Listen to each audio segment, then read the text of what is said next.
At long last, the Premiership is back.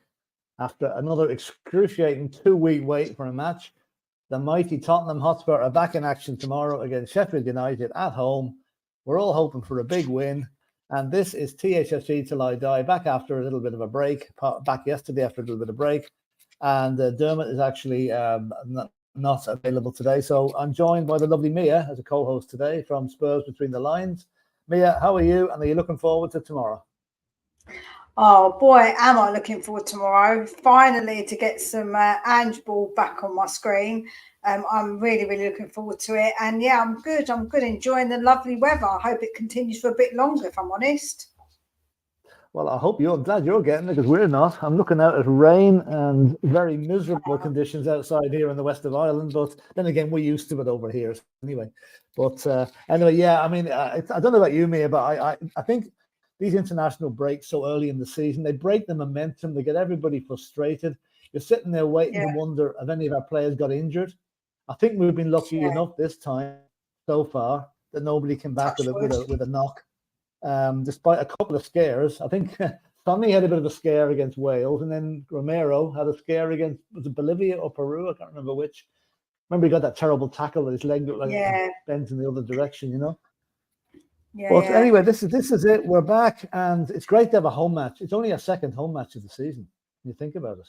Arsenal have played 3 home games. We've only played 1. So, and then I take that as being a kind of we're ahead on points because away games are obviously a lot harder than the home ones. But again, for me, are you like me, though? You think a game like Sheffield United should be a gimme, but you just never know, do you?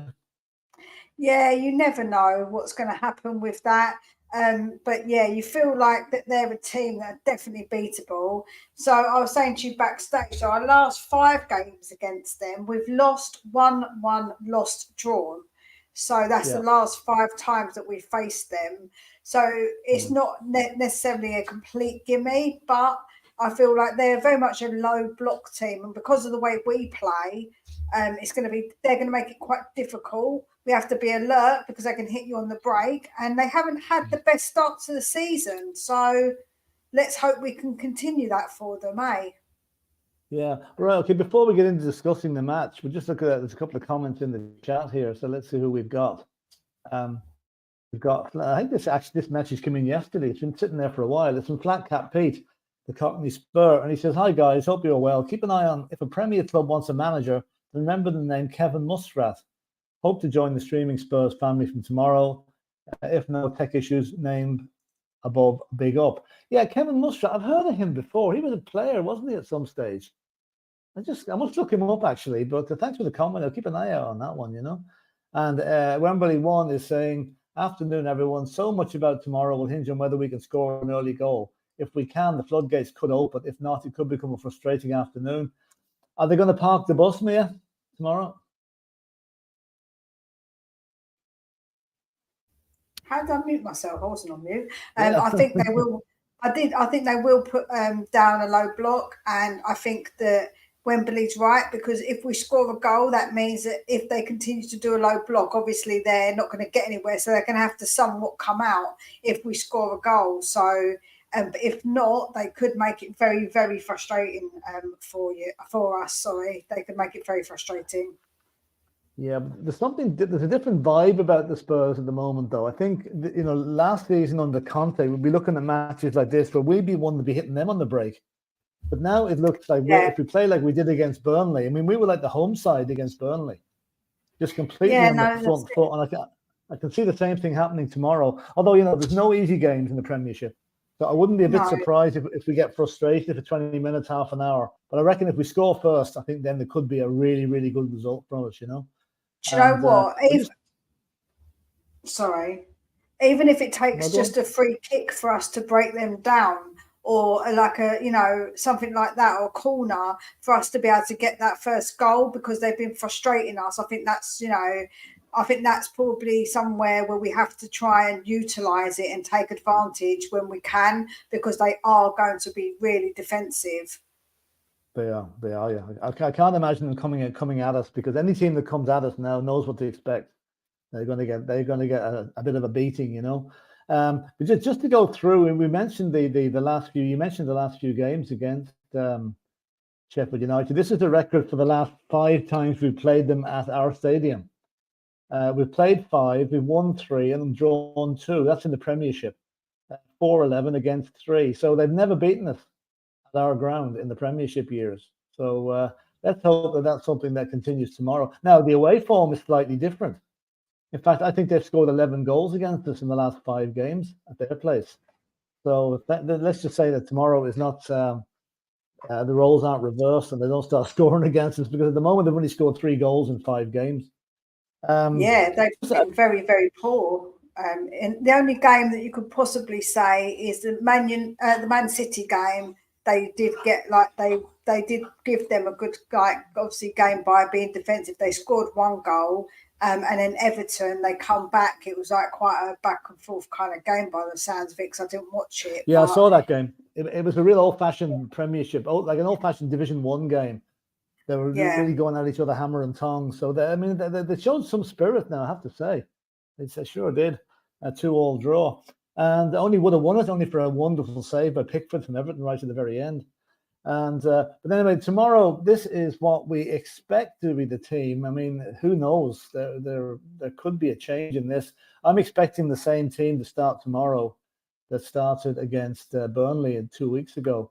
I suppose the only possible change, and I don't see it happening, is that maybe Brennan Johnson might make his debut instead of Solomon. But I can see Johnson coming on from the bench. And Mia, would you make any changes, or would you keep that team the way it is? I would keep it how it is, if I'm completely honest. And if anything, I would say Kulu is the one. If he makes a sub, that he would come on for Johnson, because he's right. He can, I think, play with both feet, but he's more right-footed, I think. Or am I incorrect? I'm sure he's right-footed. Yeah, I think he's both. I'm sure that he can play. He's the second quickest player in the Premiership. He's the second quickest player in the Premiership. Something else. Yeah, no, he's very quick. But yeah, so we'll have to see. But I do think that if he comes off anybody, if he comes off anyone, it will be Kulu. And I'd like to see him maybe come on in the 60th minute. You know, I won't mind that at all, to see how he gets on. I think it's good to drop him in a game like this, kind of home game, good environment, because the next game, of course, got is the Scumbags. So we don't really want to, I don't know, like to drop him in then straight away. So I think keep it the same. Yeah, I think actually not a good game to make your debut in. Okay, then again, you can make a name for yourself, never to be forgotten, if you come on against the Scum and score against them, in your first game. That's true. We'll just go back to the chat now for a minute to see who's in it. And Steve D here is saying, afternoon, you two and everyone in the chat. How are you, Steve? Hope you're looking forward to the thing. And then the next one is it's just this guy keeps coming in. I don't know who he is, but he keeps commenting. The only change I would make is Dyer as a T-man. Right. I wouldn't even trust him with a T. I wouldn't even trust him with T, to be honest. He'd give you a mistake. He'd give you coffee instead, you know. It'd spill it. I won't trust him. What do you think of Dyer being in the squad, Mia? What do you reckon? What's the rationale behind that? Will he ever play again? Do you know what?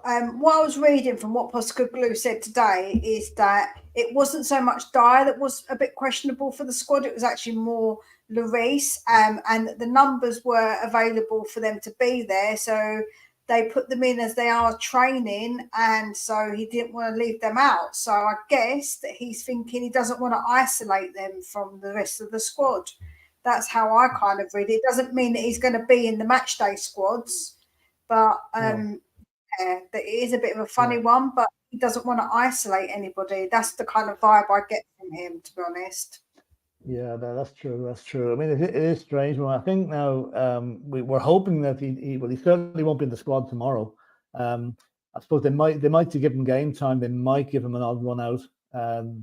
Would he be eligible to play for the under-23s? You know where you can play an older player in the under-23s? Because other than that, he's not going to get much game time until January. I'm not sure the rules on that.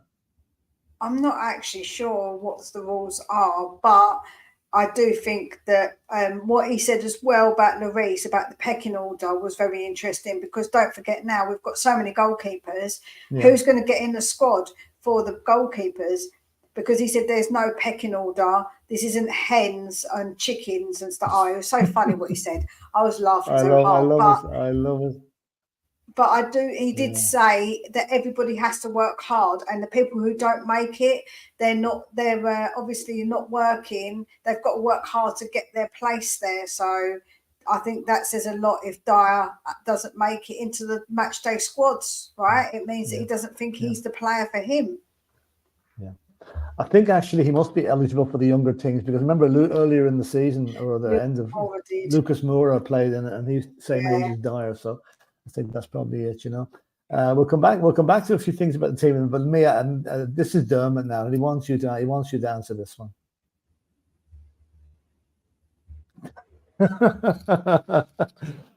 You can shove it. Silence at the other end. Silence at the other end. You can shove it where the sun does not shine. That's what I will say to you, mate. Dermot, you have been told, right?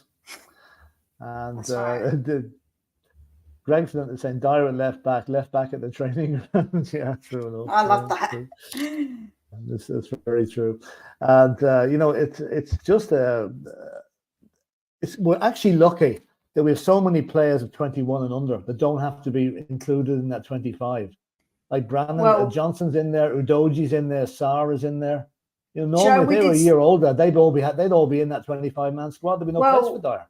We actually got lucky with Sarr, didn't we? Because Sarr turned 22 yesterday. So just after the squad was announced, he actually turned 22. But he was registered as under 21, so that's fine because he was registered. Because at the time he was under 21, so we actually got away with one there, because that was a bit of a sly one to kind of put Sarr in the under 21s. And I'm talking about, I know this is the transfer windows are closed everywhere now, okay, and there can't be anything done until later on in January, but this was a very interesting piece of news that came out there the other day. Spurs to sign the 16-year-old Croatian wonder kid from 2025. Because of Brexit, Spurs cannot sign a player from another EU country until he reaches the age of 18. And this young lad will not be 18 until 2025. His name is Luka Vuskovic, and he's 6'4". Imagine 6'4" at the age of 16. What's he going to be by the time he's 18? That's 7 foot. But he has played 10 times for Hajduk Split already. The season just gone by.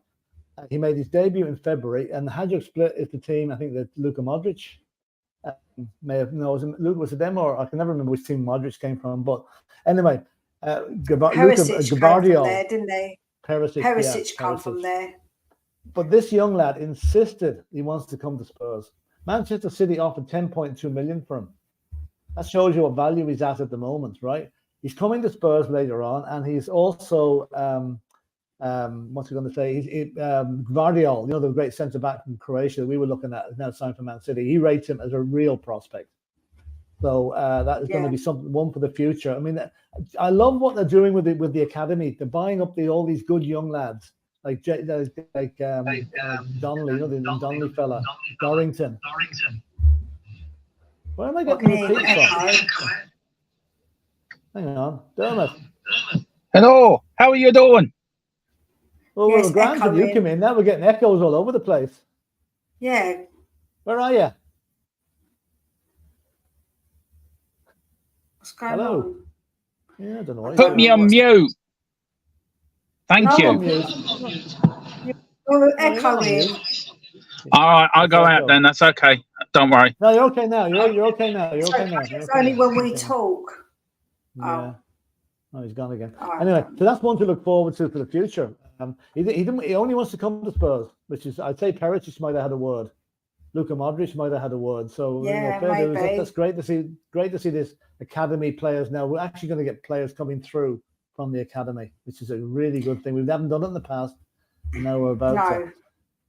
No, that's it. I think that's back to really what we wanted and what we've been used to doing a lot of anyway, isn't it? But when we had Jose and Conte, they don't do that. So for the last few years, it's got a bit of a miss and a bit of kind of they pushed it to the side. So it's good to see that coming back again. It is, And just before we go on to the next banner, we should just announce that, as you're probably aware, Thfc Till I Die, we've partnered up with the full-time sports network from the UK, and we'll be broadcasting dual broadcast with them, and also doing other sports as well, such as Formula One and rugby. So that's something that's really kicking into action from next week, and to take full advantage of that, get your memberships. There's 3 types of memberships. They're in the community centre. You can see the prices from $4.99 downwards, and also super chats are vitally important to keep so we can keep the technology up. So if you want to get your views across quickly, use the super chat. Use the super chat. But we have a lot of things coming up in the near future, especially with FTSN. Starting, I think we're doing a watch along tomorrow night with the Ireland versus Tonga rugby game in the Rugby World Cup, which will be interesting. We did a Rugby World Cup watch along a couple of weeks ago to Ireland, last week to the Ireland match, and it was hilarious. It was like me with Formula One. I knew the rules to rugby, Dermot didn't. So I was explaining to him what was going on, just as he explains to me what's going on in Formula One. So if you want to hear how rugby should not be commentated on, join in tomorrow night at 8 o'clock. Anyway, to continue on, we had a little bit of luck as well in the, not luck, it was won by pure good performances. A clean sweep of the August Awards. So Mia, would you like to tell everybody what we won in August? We have won the manager of the month, and then we've got Madison winning the player of the month. So yeah, we've got double bubble. Yeah. Now I don't want to burst the bubble, but the last time that happened early in the season was 2 years ago, when a certain Nuno Santos won the manager of the month in his first month, and look what happened to us after that. But I don't think the same thing is going to happen again. I think we've got too much going about us at the minute to fall into the trap we fell into with him, you know. But congratulations to James Maddison and to Ange Postecoglou. Thoroughly deserved on both accounts. I mean, Ange was up against some competition, like Pep Guardiola and Lego Man and various ones like that. So it was a really good performance for him to come and get us, and I'm delighted that he did. And long may he continue. And I'll get 2 or 3 more than this season, and we'll be right up there. And definitely. Let's see now. This is another bit of good news, actually, and this is something that we saw on. Ange made reference to it in the press conference today, that Rodrigo Bentancur is back in training. I mean, I forget, was that February that he did his UCL or ACL back in February? I mean, that's 6 or 7 months ago now. Yeah, it was a while ago now. But I think I think he's a bit too anxious. I think he had to be told to go home after half an hour, because he wanted to do an awful lot more than obviously the fitness people thought he was able for. But Mia, do you not think when we get Bentancur back, things are only going to get better, because he is a class act? He really is. I watched him live when I went and watched one game last year, because I didn't want to go to anymore, for my birthday. And yeah, to watch him live is something else, because you can watch him off the ball as well. But when he is on the ball, he is silky. He is class. I just love Bentancur. So our midfield, to me, is super exciting. And it's always really been about our attack, right? Everyone says, oh, we had the best attacks. We obviously had he who should not be named, the sausage lover now. We obviously had him, and everyone should to say about that. But now our midfield, to me, is super exciting. We've got Bossuma, we've got Papa Mata Superstar, we've got Madison, and we've got Bentancur. That is just some midfield, in my opinion, to have. It's very exciting. It's a dream of a midfield. It really is. My only worry is one or more of them gets injured. You know, it'd be just our luck. I see that Tosin fella from Fulham that we were looking at is now out for 6 weeks with injury. So you can imagine if we'd have bought him and what that would have happened, you know. But one thing about talking about the players that played in the international break for the last 2 weeks, comments on a couple of them. We thought we were going to have a couple of bad injuries. Sonny walked out of the Welsh match with a big ice pack on his leg and thought, here we go again. But he turned around and he played against Saudi Arabia the other night. And I don't know if you saw it, Mia, but he had probably the most blatant penalty appeal ever turned down. Did you see that? I didn't see it. I don't watch the international games. Well, no, I just saw a break of it. or I saw a clip of it. He was Okay. absolutely flattened in the penalty area, no doubt about it. The player took him out, not the ball. I don't think there was VAR. Referee didn't give a penalty. But anyway, then to move on to your favorite player, Christian Romero, who has been getting some fantastic praise from very, very high sources in the last couple of weeks. Lionel Messi has called him the best defender in the world, which I won't disagree with, not at the moment. And then one of the other Argentinian notaries, somebody said to him, no, Virgil van Dijk is the best centre back in the world. And the man turned around and said, no, Christian Romero is 10 times better than Van Dijk. Yeah, I love to hear that. I love to hear that. I love it. I love all the praise that he's getting. And obviously he did have that tackle going on him, and he's got his ankle trodden on, and everyone was like, ugh. But he was fine. That was a horrible moment. Yeah, that was really horrible. But he just brushes it off. Like, it was just obviously absolutely fine. Didn't seem like it bothered him. Didn't look like it didn't obviously hurt him or give him any problems. But yeah, that was one thing. You're a bit like, oh, but then it was fine. So I rubbed it better. I gave him loads of kisses. It was all good. Is he back in the dungeon okay now? He's happy enough back in residence? Yeah, he's happy. He's back in the dungeon. He's all good. That's good. That's good. We'll keep him on cotton wool now. We don't want him to get injured, you know. And I saw another lovely story. Sorry, go on. As I say, I won't use any equipment on him. It's fine. I'll take it easy. It won't even go there. But anyway, I saw a lovely story during the week that his father related to one of the newspapers, where when Christian signed for Tottenham and he got his first monthly paycheck, he rang up his mother and father and took them to look at a house. I presume the house in Argentina, and said, "Do you like it?"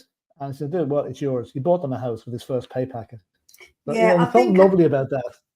I think actually what he did, it was separate. I think that when he first was playing football, when he got money, he took his mum, pretended that it was a house that he wanted, and then said to him, said to her, "Mum, this is your house. Do you like it?" And then said, "No, this is yours." And then for his dad, it was his dad's birthday, I think, and he took him to a house and he said, "This is your birthday present," to his dad. So, because I think they're separated. But what a lovely guy. I didn't know that, yeah. I'm going to give props to a lot of our players, because when you look at someone like, even people obviously are not big fans of Richie, but Richie does a lot in where he's from. He gives a lot of money, does a lot of stuff for charity, and a lot of these players, you hear of their stories of that they got their money and the first thing they wanted to do was buy their parents a house, and you think that's just so lovely to have that, what a lovely guy Christian Romero is. He knows that his parents probably worked hard for him to become a footballer, took him to training, took him everywhere that he needed to go to be enable him to do it. So his big payback to them is to secure them a house so they've got somewhere to live forever. It's just beautiful. It's a lovely thing to do. I really do admire him for that. I really admire him. And I'll tell you, when you mentioned Richarlison there, I think we can't let the moment pass without saying I've been giving him a shout out. He was so brave to come out and admit that he has mental problems and he's going to get them addressed now that he's back in England. I think he was very, very brave to say that. Now, it doesn't seem to be footballing things that have caused this. It seems to be, my reading of it was that some of the hangers-on of the so-called friends that he had were affecting his livelihood, affecting his life, and now he's got rid of them. So he's cut them adrift, and hopefully now he'll get good and better now once he gets a bit of help. But fair dues. Do you know what? It reminds me a bit of the Dele Alli thing, though, because see, when you're not in the right frame of mind, the people who you think you can trust or people who you think are your friends can take advantage, because they're not really your friends, and they can take advantage of you being maybe a little bit mentally weak if you are feeling a little bit off and not feeling yourself. And I feel like that's what happened with Richarlison, and that's what happened with Dele Alli, because he had some of his friends take very much advantage of his money and him financially. And I think that's what's happened maybe to Richarlison, is people are taking advantage of him with his money, because he is a very generous guy. Like I just said, he gives a lot of money out to a lot of charities and to help where he comes from, to build them up a bit in where, because he comes from a very poor place. And so I think people maybe took advantage of his kindness and maybe thought that was a weakness, and that's where he's ended up feeling really horrible, because the people you think they're your friends, and then you find that they're just trying to grab your money, and that's not nice, because it's been years and years. These people, I think, are people he's been in his life for a long, long time, and that's just not nice, man. That's not nice. I think so. And I think what also, like, the poor guy can't buy a goal. Like, I think of all the strikers that have had problems with VAR, he must be the one that's had the most in the last season or so. Yeah. He scored a goal for Brazil the other night that was eventually ruled out by VAR after 7 minutes. It took him Ridiculous. 7 minutes to decide he was offside. So, I mean, you know, what must be thinking? The world's completely against me and things like that go on. You know, but fair dues to him. I really think he gets his help. He will be a new player once he gets a bit of treatment. And I think we're going to see the real Richarlison. And this is the same thing what Gregson is saying. It's like the Rolandino situation. Someone taking advantage of his good nature and fiddling with the money behind his back. Yeah, looks that way. Absolutely. It looks that way. It looks like that way to me as well, Greg. So that's why I brought up the comment, because I completely think that's what it is, because from what he said, it's nothing to do with comments from people criticising him, because people said, maybe he's doing it so people don't criticise his football, but he hasn't said that at all. It's nothing to do with criticism or football. It's to do with his personal life, and that can affect you on the pitch, of course. You can't expect. They're human. I said it when I spoke about it myself. I did a video. I said, you've got to understand, there's been times in my life where I've not been at my best because something's affecting me mentally, you know, because I'm upset about something, or I'm emotional about something, or something's happened in my life. If someone that you love, say they diss you and they kind of like disrespect you in a way, you're going to be upset about it, and you're not going to be in the right frame of mind. They're humans after all. You can't expect them to separate football from being a human and stuff happening in their lives. It's just not going to happen. But when you look at what's happening in Manchester United at the moment, with the problems they're having with some of their staff, some of their players, you know, we can thank our lucky stars that hasn't come down to top. Now, you know, who knows? Tomorrow it could be our turn. But there's a lot of stuff going on there which we don't want to see coming near a football club, and it's very, very that. And we'll actually be discussing that on the podcast tonight. It's one of the subjects on tonight. By the way, things are gone at Manchester United, even though it's not Spurs related. And to go back to the comments, Wilton McDonald in Miami or in Florida. Wilton, I hope you're doing well. Good afternoon to you both. I hope the weather's better with you than it is with us. It's okay with me, but it's not okay here. It's good here. So yeah. And it was just one other thing we should mention about just when we talk about general about the international and the week that's been in this without any football. I don't know if you saw this coming through yesterday, but the Tottenham Hotspur Stadium has won the World Football Summit, now whatever that is, Best Venue Award. So that's apparently a great basically we're the best football stadium in the world. That's what they're saying. I wouldn't disagree with that, you know. I wouldn't disagree. I love our stadium. And I see Real Madrid have copied us now. They've got a second pitch under their main pitch now, whatever they're going to use it for. Yeah. So the I know. imitation is the sincerest form of flattery. So they're imitating. Of course, from a big club, from a club like Madrid as well. Do you know what I will say is I know not everyone likes it, because we all loved the old White Hart Lane, right? We all loved going there, and it was a completely different kind of stadium. It's very different because it was old school. But considering out of all the newer stadiums, our stadium is beautiful. Like when I first went there for the Champions League final, because that's where they showed it, and me and my brother went there. Oh my God, I was blown away by it. I was just, as you walk through and you go down and you look at it, and you look at the pitch, you're just like, oh my God. It is beautiful. It's so lovely. It is a really lovely. It is a lovely stadium, and when you walk around as well, it's just a really nice, obviously slick, clean looking. It is aesthetically very pleasing. It is. I'm amazed to the way when you go in, no matter where you go in, you can walk the entire way around. Yeah, you know, you can do a complete circuit and go back to where you started from. It's brilliant. And also, can I just say, the ladies' toilets this time round were so much better, because the ladies' toilets last time, they weren't all that. So I can say facilities are a lot better as well. Yeah, good. This is subject. This is technically a bit to do with football, but a bit to do with rugby. I know we shouldn't be talking rugby. I'm going to mention this: that we have problems with VAR. Obviously, there's problems every week with it in some game or other. Well, I was watching a situation last night in the Rugby World Cup, and I don't know if anybody saw this, between France and Uruguay. Where, do you remember last week in the England game, one of the England players was sent off after about 5 minutes for shouldering some guy in the head? Well, the French player last night did exactly the same thing, if not worse. Now, the English guy got a red card. The French guy got a yellow card.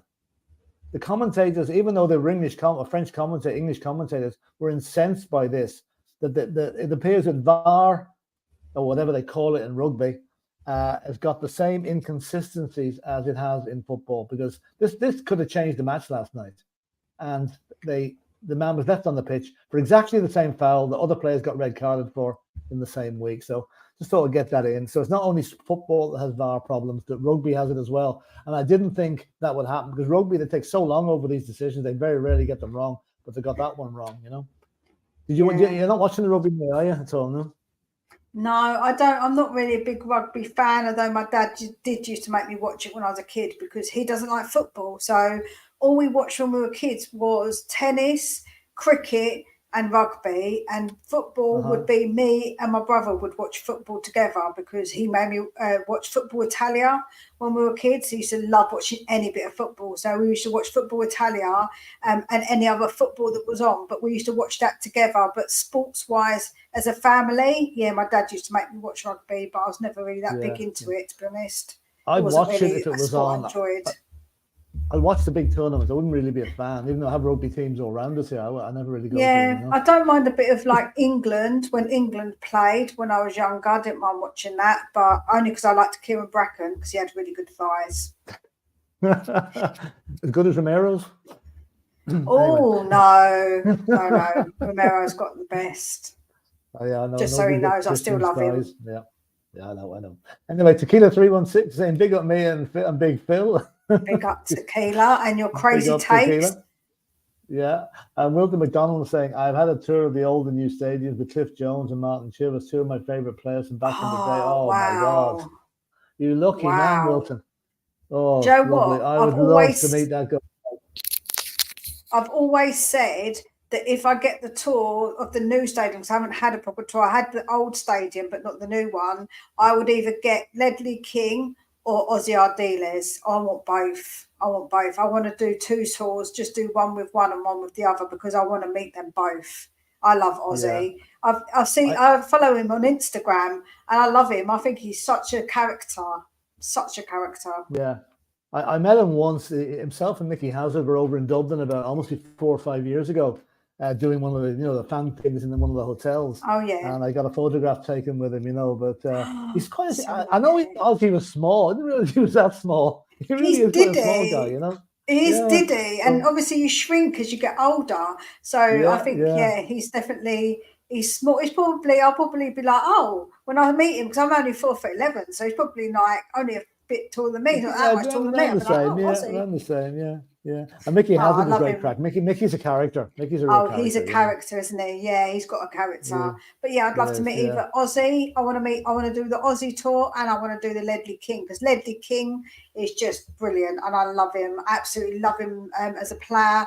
Loved him as a person, and his personality, the way he comes across, is just so lovely. Like, I love him. He's a lovely man. He really is. Yeah, he is a lovely man. Then a few more comments here, and it's Greg saying, as an engineer, it's a gorgeous piece of work, phenomenal. Absolutely, it is. Absolutely, as you walk up the high road, and you can see it as soon as it comes into view, you can see it from quite far back. You're just like, oh, look at this, so beautiful. Oh, that's the last time I was over the Shakhtar game. I walked up from Tottenham Hale Station, and I was just waiting for that moment when you're walking down the high road and you see it in the distance. Yeah. It's one of those moments I get a buzz out of every time I do it. It's just amazing. Yeah, no, definitely. And Wilton is saying, did I miss a World Cup rugby match last night? But yeah, you did, Wilton. It was between France and Uruguay, and the sort of game you expect France to walk away with. But they didn't. They only won 27-12, and I said that decision helped them. Uruguay had tried disallowed, but shouldn't have been. And mind you, France did as well, but it was a much closer game than most people thought. So, and here's Tequila. I had to get the comment in. Got a crazy Mia. Yeah, Mia, Some what of are you the going to say to things, that? some of the things that Tequila says in my comments, I'm just like, Tequila. Just what are you doing? So yeah, he likes to go crazy, but everybody's different, I suppose. So bring it on, Tequila. Bring on the craziness. You always mention Eric Dyer. I know you love a bit of Eric Dyer's chat. So yeah, bring it on. Yeah, absolutely. I mean, anyway, listen, we're going to draw to a close soon but tonight we're back on again at 9 o'clock tonight with a podcast with a varied subject matter. I won't tell you what it is yet because it's fluid, but we'll obviously be discussing tomorrow's match. We'll be discussing other happenings in football. Dermot wants to have a quick word about Stephen Kenny again, and Mia's going to join us for that at 9 o'clock. And in the meantime, Mia, you better plug your channel and tell us where we can find you again. Yeah, if you don't know, then give your head a wobble. You can go over. I might even do this as a new segment, this Great Sportsman Thigh Off. I quite like the sound of that, Gregson. Sounds good to me. Get a good picture, zoom in on them, and we can decide which players' thighs are the best thighs. But rugby players do tend to have better thighs because obviously the way that the game works is definitely better. So yeah, over at Spurs Between the Lines. Well, apparently, I'm going to have to fight. Everyone keeps telling me I'm going to have to fight Jacob over Romero. It's not happening. Listen, he's my man. He can want him all he likes. He's not getting him. I'm going to win. So I won't worry about that. Well, that's Wilton saying there. We need to fight Jacob. Oh dear. And this one, hang on, let's get this last one up here. And it's saying there. Reigns will win that, Mia. Much bigger bloke than Romero. Yeah. Oh yeah, Roman Reigns. He's got really good thighs. Not gonna lie. Mia, as you probably guessed, is the thigh expert on this channel. Listen, it's good that we've got somebody who's an expert in anatomy. That's true. Nothing wrong with that. That's absolutely true. Absolutely true. So anyway, so listeners, don't forget. Go over, subscribe to the channel, subscribe to Mia's channel because we're both on the push to get our numbers up really high before Christmas. And don't forget the memberships and also the super chats. Whenever if you see something you don't like or you want to comment on, we're open to all sorts of criticism here. We can't always agree with everybody, and nobody always agrees with us. So if you don't agree with us, you tell us, and we'll have a good chat about it. And everybody's views are respected here. And as I said, we're back tonight with the podcast at 9. And tomorrow. We're doing it's a mixture of around the grounds and a watch along. It depends whether I can get a stream to watch the Spurs match. And then tomorrow night at 8 o'clock, we're doing the watch along to the Ireland versus Tonga Rugby World Cup game. So there's Mia's link there. So get over there. And Mia's a fabulous channel. She puts a great deal of work into it. Really, really professional stuff. So get over there and support her. And we'll see you back here tonight at 9 o'clock, Mia. And in the meantime, yes, as always, come on, you Spurs. In Ange we trust. Absolutely.